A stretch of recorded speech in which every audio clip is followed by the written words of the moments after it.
Did you know a 69-year-old woman in my city, healthy, sharp, a lifelong saver, lost over $10,000 in just one morning?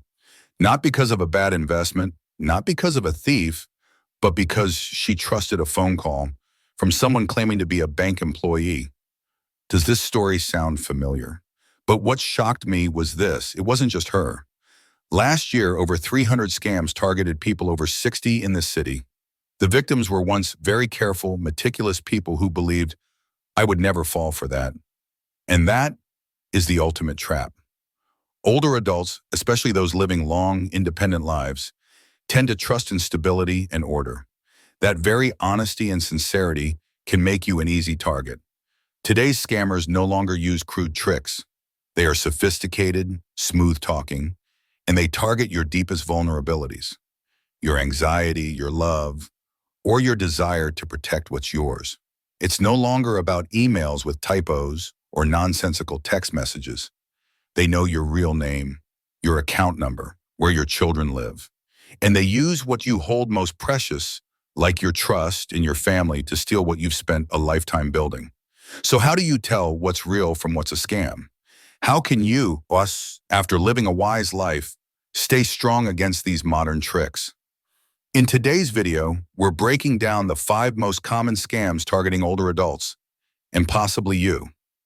This won't just help you spot each scheme, but you will also learn the warning signs, hear real-life stories, and find the simplest ways to protect yourself and your loved ones. Because a long life isn't just about living longer. It's about living safely, with clarity, and without anyone controlling you through fear or lies. If you are between 60 and 75, this is the perfect time to strengthen your defenses against these silent threats.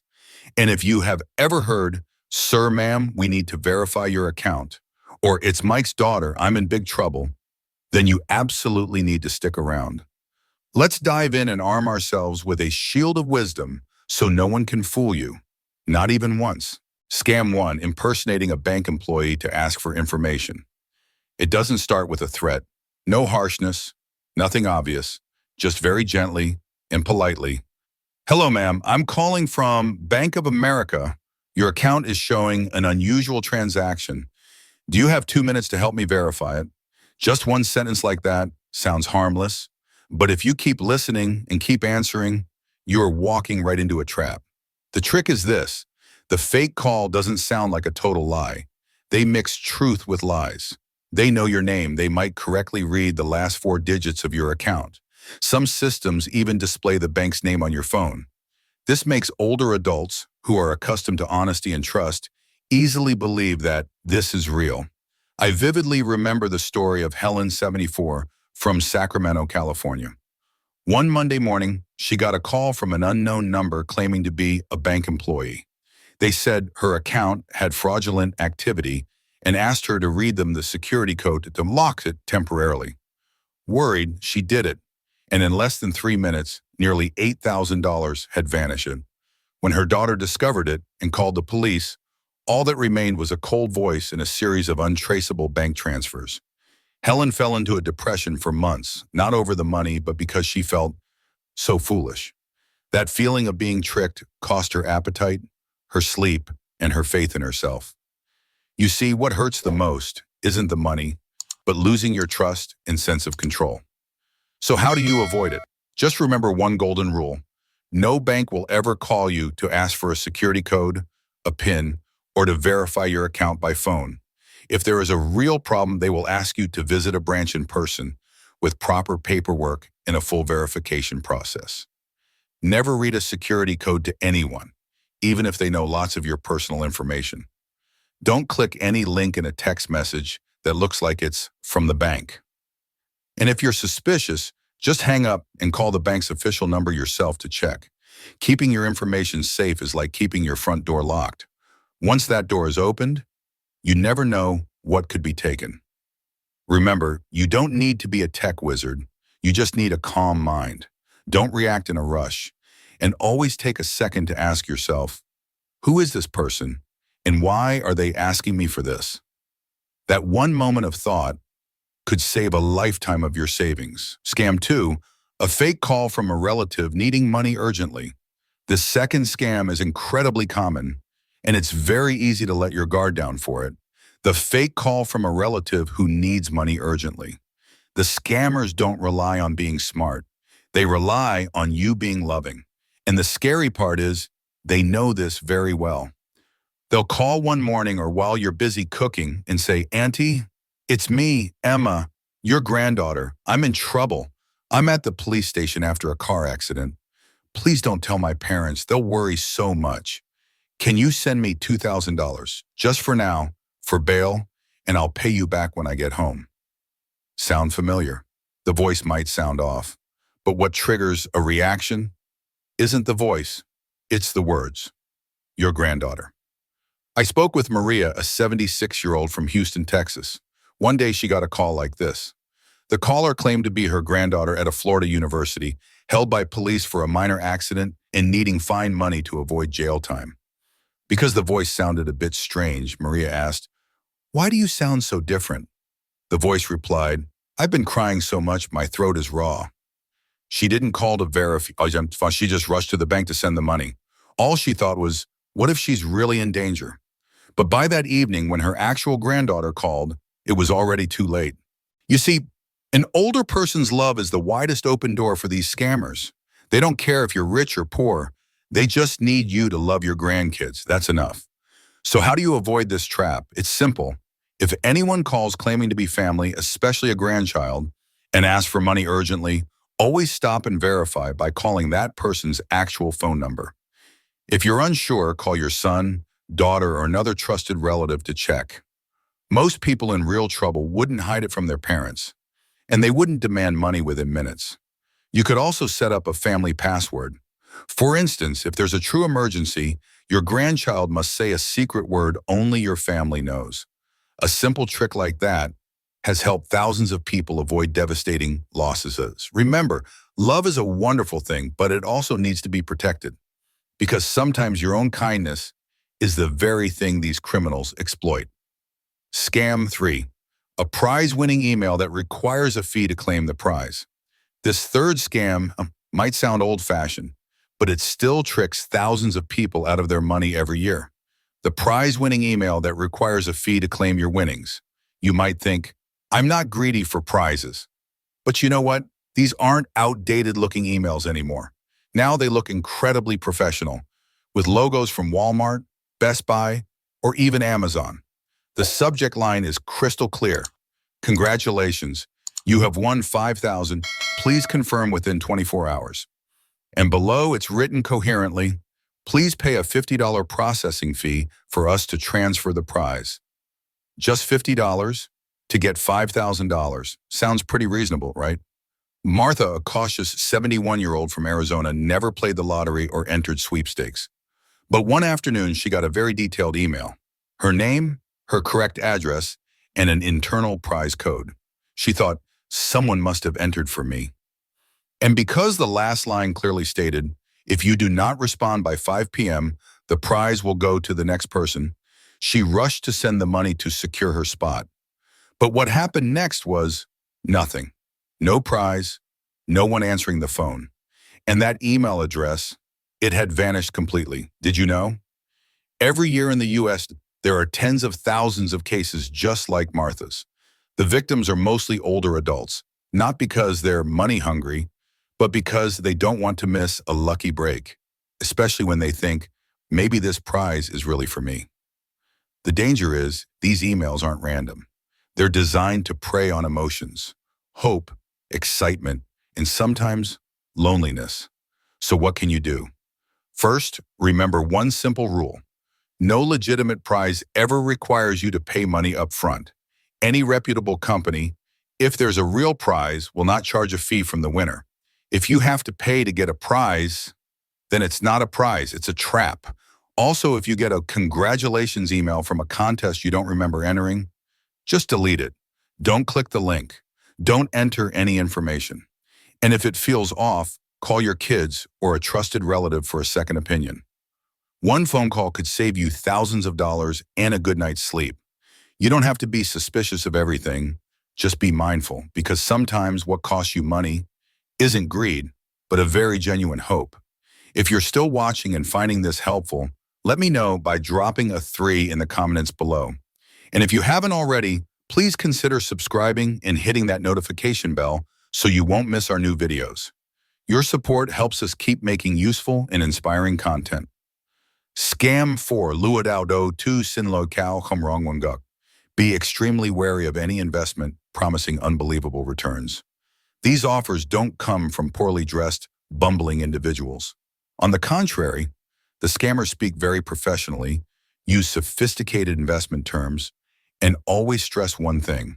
This is exclusively for a small group, like you, people who have built their assets over a lifetime. I personally know the story of Bill, 73, a retired accountant from Denver, Colorado. He had a healthy retirement fund. A very polite man, introducing himself as a representative for a renewable energy fund, invited him to an exclusive project with a 15% monthly return. They provided a 30-page prospectus, complete with office photos, project diagrams, and a fake SEC certificate. Bill didn't invest right away. He took 3 weeks to think, but the man called persistently every day, skillfully reminding him, "This opportunity is only open until the end of the month. If you don't decide, your spot goes to someone else." Finally, he transferred over $40,000 to a New York bank account, and from that day on, the man vanished as if he'd never existed. When he went to the police, he learned the company had never existed. The address was a temporary rental. The office photos were lifted from the internet. It was all just a perfect facade. You see, investment scams don't target greedy people. They target people with money, with age, and with the understandable belief that smart investing will preserve my assets. They prey on a very sincere desire many older adults share, wanting your money to grow, for your children, for a healthier life, or simply to not get left behind in the world of financial investing. So how do you avoid this? Remember, any investment with returns over 10% a year that isn't publicly listed and lacks oversight from a reputable financial institution is an enormous risk. If someone pressures you to act fast, using words like secret, insider, or exclusive, that's a huge red flag. That's not how legitimate business works. You can do a simple check by asking for 3 things: their SEC-issued operating license, a list of past investors, and a physical office you can visit. If they evade or cite security reasons, you have your answer. You've spent a lifetime saving. Don't let one unverified promise take away everything you've worked so hard for over the years. Because money can be earned back, but the feeling of betrayal and losing faith in your own judgment is much harder to heal. Scam 5. Jia Dan Kugwanshin Fu Dai Ten Tuan Fat. Finally, and perhaps the most intimidating scam, are calls from people impersonating government agencies to demand a fine. They don't yell. They don't threaten you right away. Instead, they start very formally and seriously. "We are calling from the Internal Revenue Service. There is a discrepancy in your tax records. If this is not resolved today, we will be forced to forward your case to law enforcement." Just one sentence like that is enough to send many older adults into a panic. It's because you respect the law. You do the right thing, you file your taxes, and you don't want any trouble with the government. I spoke with David, a 75-year-old from North Carolina. One afternoon, he got a call from someone claiming to be from the Social Security Administration, telling him his Social Security number was being suspended for fraud. The person spoke very clearly. To reactivate it, he needed to pay a temporary fine of $980 using Walmart gift cards and read the code over the phone. Sounds absurd, right? But David told me, in that moment, I couldn't think. I was just terrified that if I didn't comply, I'd lose my benefits or even be arrested. And you know the rest. Once that gift card code is read, there is no getting that money back. You need to remember this. No U.S. government agency will ever demand payment for a fine over the phone, especially not with gift cards, digital wallets, or cryptocurrency. The IRS will never call to threaten you with arrest. Social Security will never suspend your number over a strange phone call. If there's a real issue, they will send an official letter to your home address, one that is clear, with a seal and a specific reference code. And if you get a call like this, stay calm. You don't need to argue. Simply hang up. Then you can call the agency's official number yourself to verify. You can even ask a relative to help you call. There is nothing to be ashamed of. That moment of calm is your strongest shield. You have lived an honest life. You don't need to prove anything to some imposter on the phone. Remember, these scammers don't target wrongdoing. They target your fear. They don't need you to have done anything wrong. They just need you to be afraid that you might have. And just one moment of panic is enough for them to steal the money you have saved for years. We have just gone through the 5 most common scams today that are targeting older adults. From bank impersonation, fake relatives needing money, prize-winning emails, to attractive investment offers and calls impersonating government agencies. So we've just covered the 5 most common scams targeting older adults today. From fake bank employees and panicked relatives, to phony prize emails, too good to be true investments, and fake government calls. Each tactic is more sophisticated, better spoken, and designed to attack what you value most: your trust, your family, your life savings, and your peace of mind. But do you know what makes them fail? It isn't technology, it isn't the police, it's your own awareness. It's that moment you take to pause, the moment you call a relative to double check, the moment you ask a simple question: why do they need this so urgently? Or why should I have to pay to get a prize? Those small questions can save you from devastating losses. You don't need to be cynical, you just need to be cautious, because the wisest people are those who know how to protect themselves, even in what seem like small moments. Please share this video with your relatives, your friends, or anyone you know who is 60 or older, because one simple warning could be what helps someone hold on to their retirement savings and their self-respect. If you've ever gone through something similar or just have a question, please share it in the comments below. I and this whole community are here to support you. And if you found today's video helpful, please don't forget to hit that like button, subscribe, and turn on notifications. Your support is what allows us to keep making practical, relatable, and valuable videos just for you. Thank you so much for sticking with me to the end. I wish you a life of clarity and safety, and that you never let anyone take advantage of your good heart again. I'll see you in the next video.